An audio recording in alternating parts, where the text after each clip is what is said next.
Hello, hello. Get a drink. Let me know you can see me and hear me okay in chat. Been a few weeks. Let's make sure everything's kicking out to YouTube correctly. Which button? Oh, it's that button. There we go. Cool. Seems like everybody's here. Let's just jump right in. Like I said, let me know I'm coming across okay in the chat. Actually, since I haven't done this in a few weeks, let's make sure that's good. Yes, USB microphone. That seems. No, wait. That's wrong. Hold on. Audio's probably wrong again. One sec. There we go. That's probably much better. Okay, cool. Alright, that probably corrected the audio issue being loud. It was using my podcast mic, which was plugged in from earlier in the week. Now I should be using my headset. So let me know if not, but I'm going to presume we are all good now. Okay, cool. Let's go out to the old GitHub. And this will be a short, hopefully, I say that, this will be a short one this week. Sorry for the voice. I was at LairCon. I went to a viewing party earlier in the week, and it was really funny. With just kind of everything going on in the world, I've been just at home a lot and just really just me and Ashley, and just hadn't really been like projecting my voice at all. So I kind of got a little scratchy after just chatting so much the other day with everybody. It was good. It was good to get out and do all that. But again, I apologize if my little little raspy today.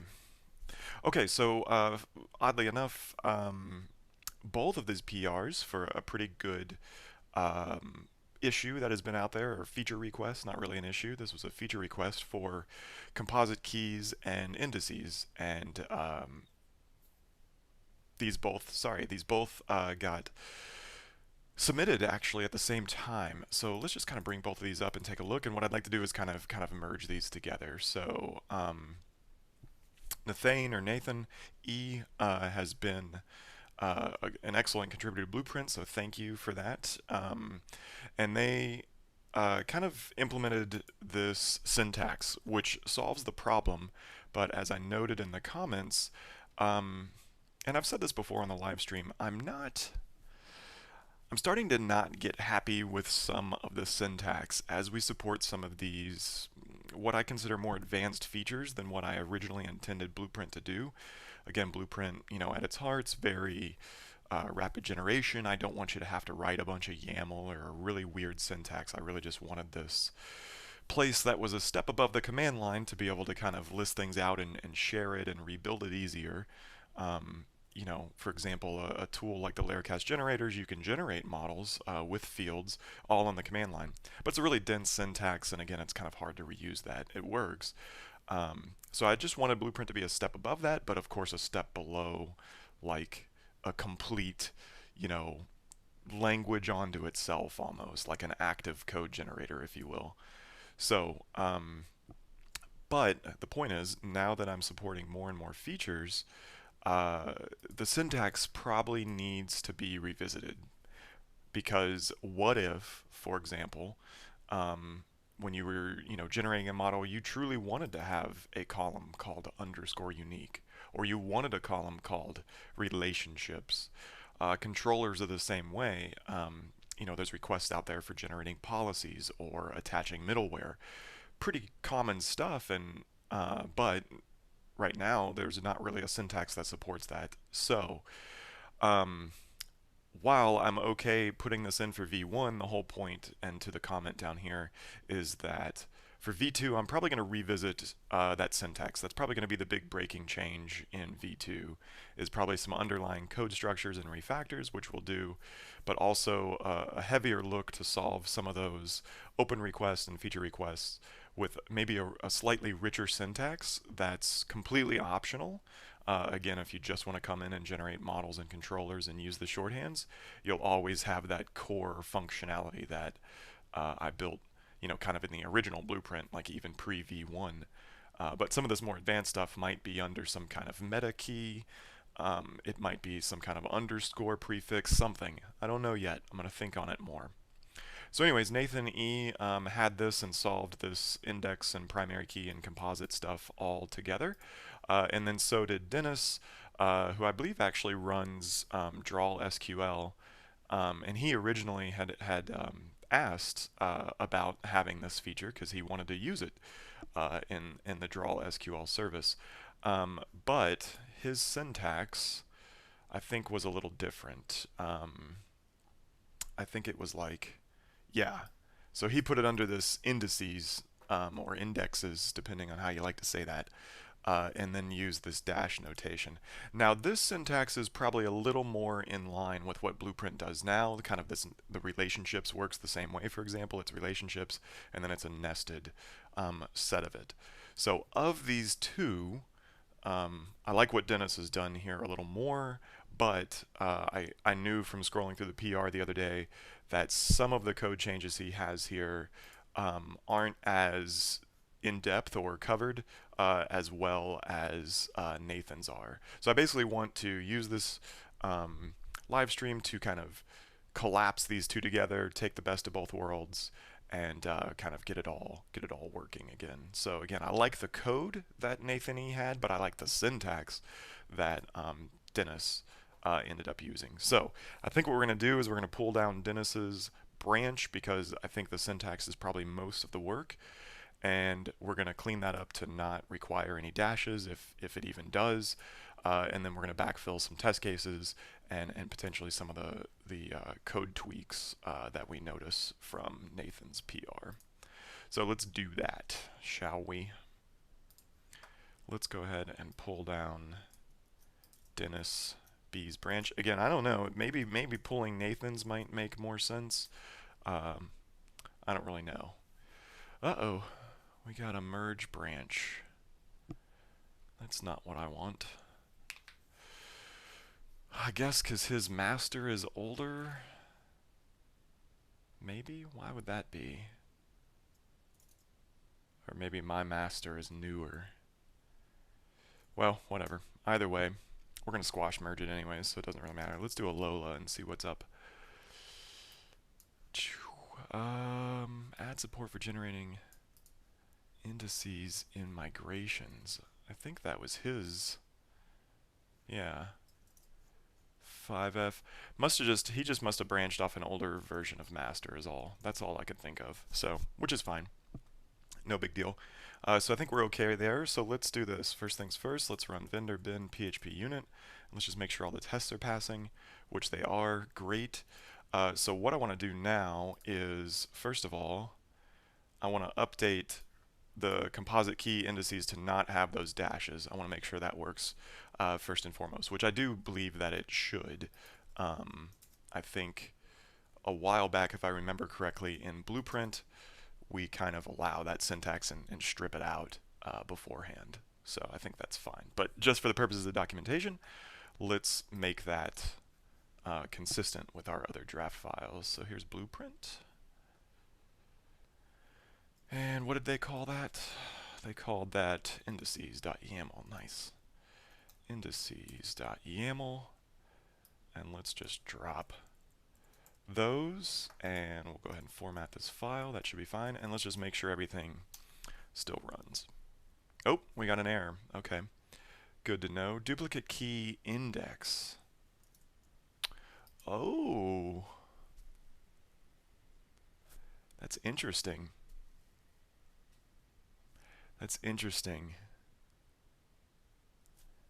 Ah, because you need to require, I see, because you might want to have multiple unique bits, you actually need the dashes in this case. That's interesting. I kind of don't like that. Nasty. Nasty, nasty, nasty.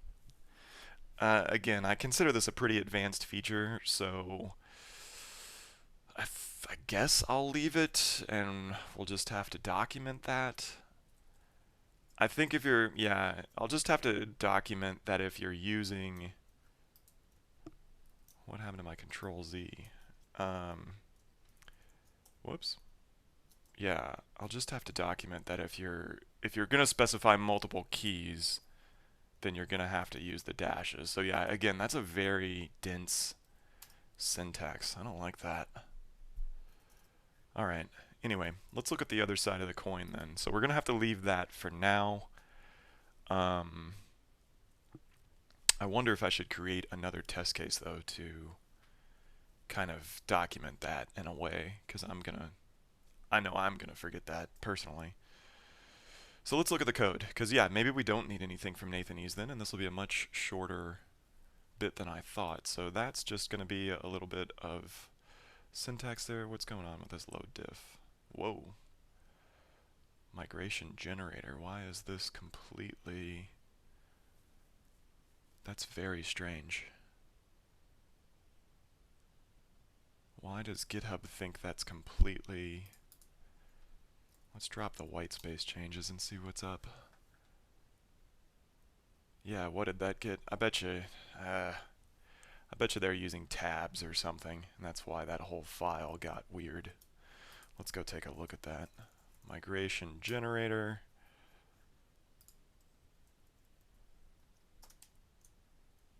Yeah, I think that's what it was.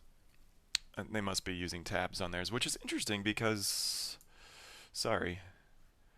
I'm getting back into Blueprint, so I'm thinking of all this stuff as I'm going here. I thought in the editor...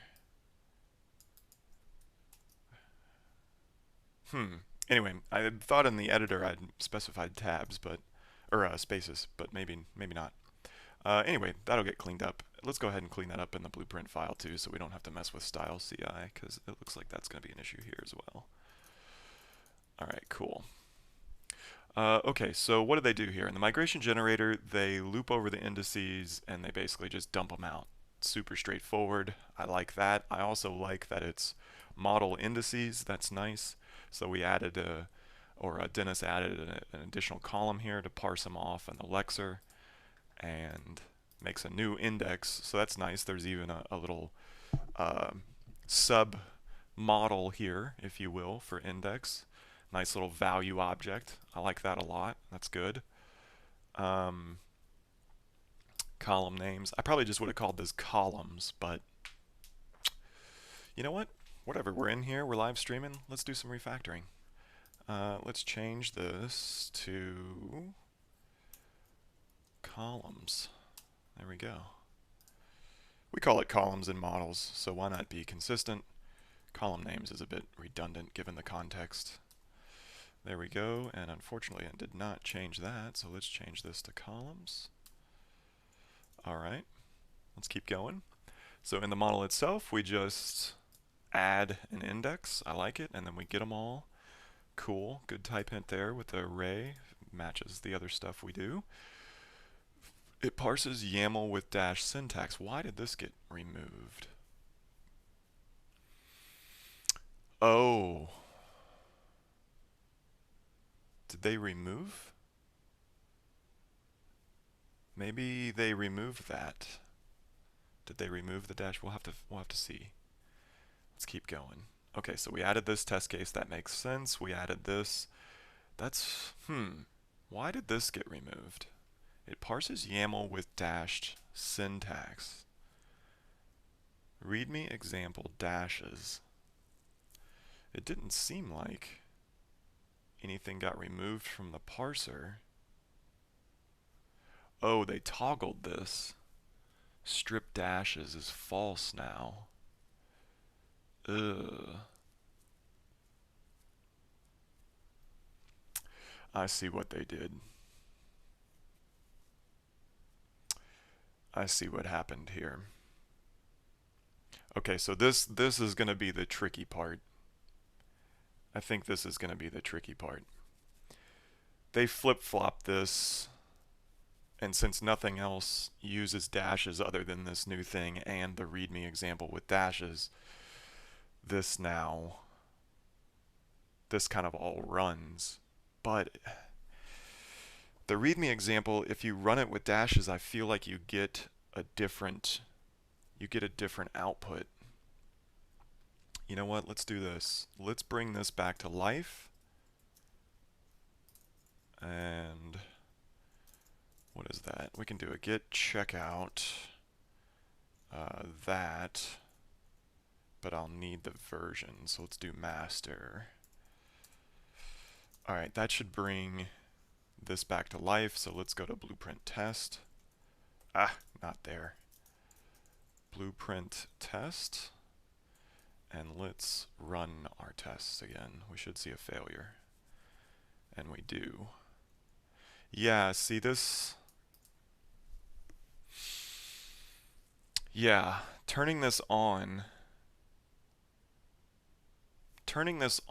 again means that,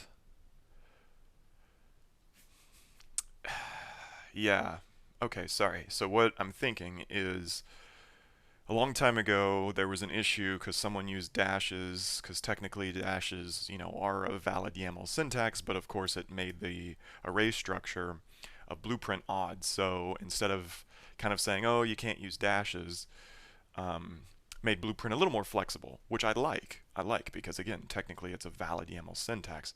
But now we're in this really weird place where we kind of want dashes in some cases, so we can't just blindly turn them off. So I have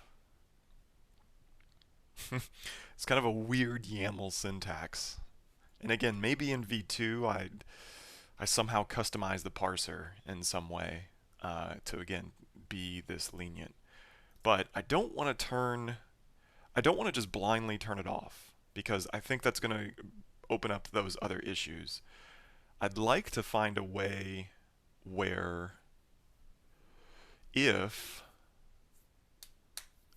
it'd be nice if Blueprint was smart enough that if you were using indices, it would kind of allow a dash syntax. That's a bit fancy, but again, I think we're rapidly approaching version 2. I'm willing to live with that kind of undocumented behavior. So yes, to the point of the chat, that's exactly what I was thinking. Let's just change the behavior of that strictly for if indices is being used. And let's just do that all under the covers, like nice, again, nice and kind of. So to that point, what I want to see is when are we actually setting strip dashes, because that's, I wonder if that's like ever done. Oh wow, there's a lot of spots. Okay. Yeah, see, blueprint parse. Okay, so here's all the places we do blueprint parse, and check this out. Short of here where we say false, it does not seem that I ever use that second parameter. So, where is this? It allows parsing without stripping dashes. And this is because I turned it off. I see. Okay, so I think what I'd like to do then, yeah, this is kind of weird. Sequence numbers range. What is this doing? This is... Ah, I see. This is like testing a dump. Let's just var dump this out real quick so we can kind of see that structure to demonstrate the purpose here. So let's steal that. Let's clear that noise out, and let's run this with the filter. Yeah, okay, so see, this demonstrates that if we pass it false, but nowhere in our code's actually using it. So here's what I'd like to do. I'd like to change this to no longer allow us to pass that in, and that's going to push us in the direction of the parser being a little more black box in the fact that we can start to change it more in V2. Now, I'm reluctant to do that because, again, as that's a public method and it's kind of core, so I kind of don't like the idea of changing it, because I remember recently when I did a little refactoring, there's starting to be some downstream packages now. I just don't know if they're using that or not, so that's kind of a breaking change, potentially. In fairness, so is the flip here, though, to make the default. Um, so, so the correct thing to do would be to not change parse, but before calling parse, do a test to see if the indices key is being used in the definition. And if so, then don't strip slashes, but be very, very strict, again, this kind of undocumented behavior, about the fact that, look, when you define things that way, you can't use dashes everywhere. You have to use dashes kind of like just for the indices section, similar to how it's shown here. So again, if all the examples demonstrate it this way, it's a little easier to tell people, look, you got to write it this way. But in the future, it'd be nicer if Blueprint, again, was a YAML-esque syntax and just kind of didn't do anything with all this strip dashes stuff. So, to that point, let me shut up about it. Let's turn this back to true, and this should get us to where just our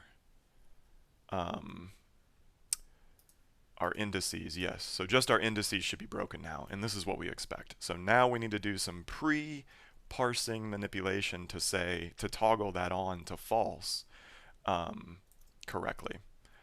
All right, let's do that, and then I think we are in a mergeable state at that point. So what I want to do is we've already got failing tests, so that's good. So we need to go back to where parse is actually called by us in the real world, which seems to probably be the builder. I think the builder's probably where it matters. I'm going to trust that it doesn't matter in the .blueprint file because we output that migration. We dump that with our own syntax. So I'm gonna assume that that's okay. So what what I need to do is basically we need to see if draft file contains the indices key, right? Let's do that. Adrian, oh, from the chat. Adrian, wouldn't it be easy to just don't strip dashes after indices? No, I don't think so. That'd be a really complex regular expression. I'd rather use what we have. Again, I'm probably not going to document this whole using dashes and not using dashes. Honestly, I might not even document the indices stuff. I think it's pretty advanced. Um, Anyways, it's a lot easier just to do a string contains that there's a line in the draft file that's starts and ends and then use that as a toggle than it is to say, okay, strip dashes from the beginning of a string everywhere except for the block that is indices and all the lines underneath it within the parser magically. It's a lot more work, right? Even just saying it is evident of that. So let's just do this. Let's just say something like using indices, and then we'll say, because I mean, again, also too, you might be using indices without dashes. It's only when you have multiple of the same indices, like unique or whatever, that you're actually going to end up using it. So I think it's a pretty interesting case. So more fun. Uh, if you consider writing complex code fun, yes, it's Friday though, so I don't. So let's just do real simple. Let's just do preg match on this. And we'll simply just say, look, you got to have some kind of indentation of indices because we know it's not a top level key. And that's it. That's the whole line. And if you have that in your draft file, which we don't have, so let's call that draft, then we're going to be using indices. And a couple things here. One, we're going to have to, that's not the draft file. So let's var this off and we'll just call it contents. All right. And then that really needs to be content. And we can drop our little comment there, and then we actually need this to be multi-line, I think, because of the fact that it's, I always forget, is it M or like S? I think S is .all. PHP regex modifiers. Pretty sure it's M. Yeah, multi-line. Yeah. Start of line only matches start of line and end of line. Yeah, we're good. Okay, cool. So let's run this. Ooh, we broke a lot. Okay. Duplicate key indices detected. Okay, so same error. And we did something else. Oh. That's going to change our... That's going to change all of our test stubbing because of the build. Well, it's only going to change it in the builder, in fairness. That's not too bad. Let's fix it. Let's fix it up right. Okay, let's find this. And let's update that stubbing that we're doing, because now we're going to be passing this in. And it returns false or int. What's the int? The int is... I hate these freaking Boolean safe binary methods. So annoying. Alright, returns 1 if the pattern matches 0 if it does not, or false if an error occurred. So basically we just want to know if that's equal to 1. That's going to give us a better Boolean value there. So let's just do that. And then in the builder test, anywhere we call parse, we're going to need to clean this up now. So draft blueprint in her... Okay, so this should be false. And where else do we have parse? This should be false. Where else are you? It's a lot of places. Alright, false, false. We probably ought to write a test case too, just to kind of emphasize what we're doing there. There's false, there's false, there's false. Okay, so those should be donezo. Looks like I missed one. Execute uses cache and remembers model. Oh, I gotcha. This only needs to be false for the draft file, not for the cached file. Yeah, so this comes out. There we go. And now we're down to our errors. Duplicate key. Okay, so it seems to be removing it. Were those not called indices? Did I mess that up? That's indices. That should be right. Let's do a little var dump here and see what's happening. Var dump using indices. All right. And let's narrow it down to just this test.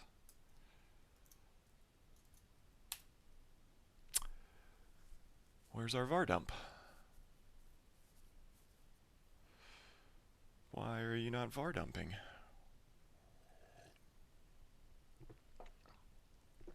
Oh. Does this not call? This doesn't call the builder. It doesn't call the builder. Oh, that's nasty. Migration generator test doesn't call the builder, it calls parse directly. Ooh, it's like it's one of those cases where like it's an integration test but not like a full on goes all the way through it test. I bet you if we look in here, yeah, see we're calling parse absolutely directly in here. That's why this doesn't work. Nasty, nasty, nasty, nasty. So here's what I want to do. I want to go to the blueprint builder test, and I want to write a test here that verifies that when indices is in there, it's going to call this with appropriately. That's what I want to do. That's what I want to do. And then in our migration generator test, we can just pass it true when it is the indices thing, or false, I guess, in that case. Is that right? If it's using indices, we don't want to strip dashes. We would actually want to say false. So this is why we need a test. This is this is why we want to. This is actually backwards. This should be true. Um, that's funny. Okay, this is exactly why you write a test for it. Okay, cool. All right, let's just put one down here at the bottom. We'll just copy pasta this guy. All right, let's write a test because yeah, that was totally backwards. All right, so um, this should be something like execute calls builder without stripping dashes for draft file with indices defined. There we go. It's a mouthful, but again, I'm probably not going to have documentation elsewhere, so I want this to be like super, super clear. Okay, so here's what we're going to do. We'll just make a legit, somewhat legit draft file. So I'm not going to worry about the cache here. Let's just get rid of that. And instead, what we'll do is just make a little draft file here, like models. Let's see. Do these get parsed out? They don't. So let's just copy one of these. Let's just do this. Probably be easier just to read that in, to be honest, but I don't want the whole thing, so we'll just write our own. So let's just do this. Let's do draft. We'll paste that, drop that in, and we'll just keep a couple of these. So we'll keep like author ID and the published ad, just so this is legit. We'll drop that primary key and just demonstrate it with 2 indices. And we don't need to define it with an integer, that's fine. So what we should get back with all the tokens is what? We should get back, this is the part that's kind of nasty, post, and the tokens here would be like author ID is equal to ID, I think. And we'll get that a couple times. So published is this. And what else should we get? We should get an array of indices now. So indices is an array of those different statements, right? Index. I don't even know what we get back, to be honest. I think this is close though, so we'll just do this. I think it's just the lines, actually. It's just the actual whole line. It won't be parsed out, I don't think. Or will it? That's the whole point. I don't know. All the more reason we need to write this test. Alright, let's see what that looks like. So this should actually, this time it should be false, and we should not even call, we don't even have the file existing thing here, so we shouldn't even call it again. And then analyzed models is just going to be tokens. What was that? Oh, that was a, we don't need cache anymore, and we return registry. And then we actually call generate with the registry only skip and false. That's all probably fine. And then I don't know what this dump is about, but we'll come back to that.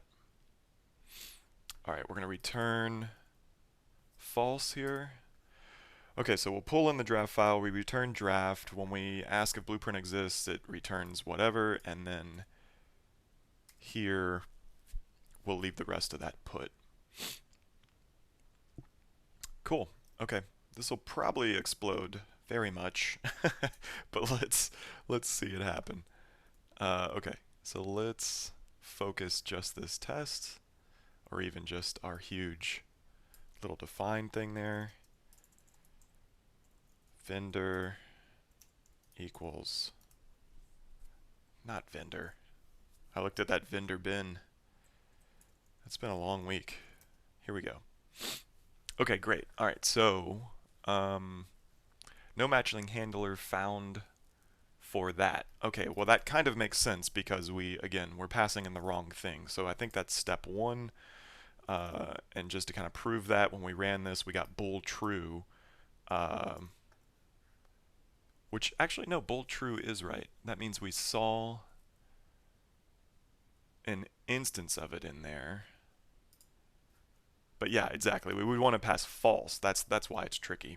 Okay, so we actually want to say not equals. And now we have an error where the models and so forth don't match up. So I think that's a little more appropriate. But this probably is all wrong because I don't know exactly what that even is there. So let's find where that gets actually parsed. So when we actually call parse, we're going to return these tokens no matter what, because we're not actually parsing it. So really it doesn't even matter what we return here. We just have to ensure that we're passing the right thing. So you know what? The easiest thing to do is just to do what we did before, which is this whole models 1, 2, 3. We didn't even need to write all that out.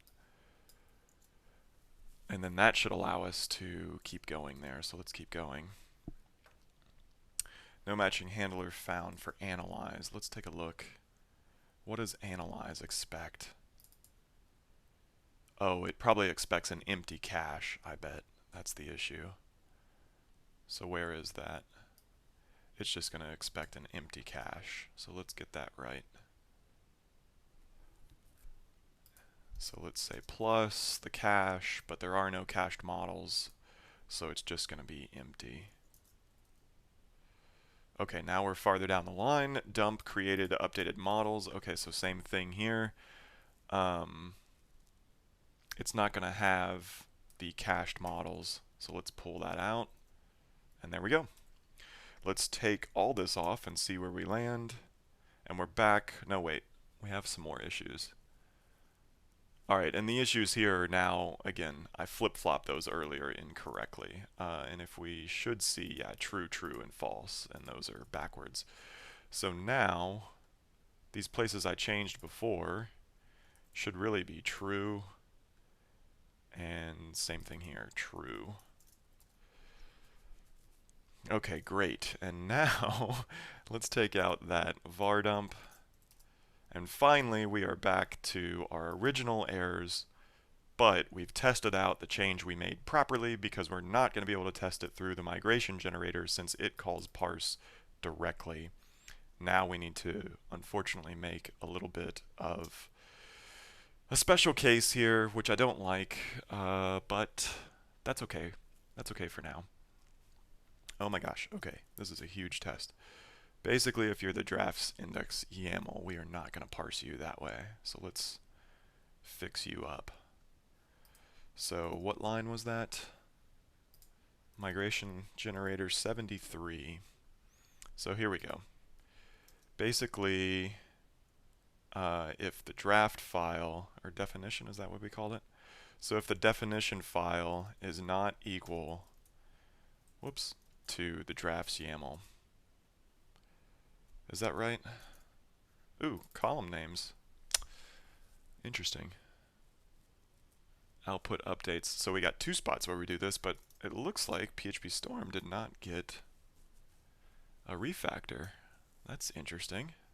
Oh, I guess because it was dynamic. That's fine. So we call those columns. That should fix that error. Oh, there's more. But wait, there's more. Columns. Columns. Okay, now down just to the one, which is another test class, or test case, in the migration generator tests, which uses this. Why are you so slow, PHP Storm? And we're going to need to do the same thing, which is kind of nasty. Again, don't like this, but that's okay. Oh, that's interesting. There was already a comma there. And we're green. Whew. That was a lot. That was more than I thought. Let's let's review this very carefully. All right, git add dash p. What in the world? Sorry, there's like a spider on my ceiling. I'm worried he's gonna dive bomb me here in a second. Okay. So no, we probably don't want that change. Yes, we do want to revert that change. No on those. What is this? Oh, this is in the builder where we had to adjust this for... Where'd you go, Mr. Spider? You're freaking me out. I don't see it anymore. It's probably in my hair. Let me know if you see a spider landing on my head. It's kind of freaking me out right now. Okay. So no, we don't want to change any of these formatting things. Hopefully Style CI is going to save us here in a second, but we're going to say no on all that. No on all that. No, no, no. No, no, no so much. Okay, cool. We did change this to columns. That's a good change. That's a good change. We did change this in our test. That's a good change.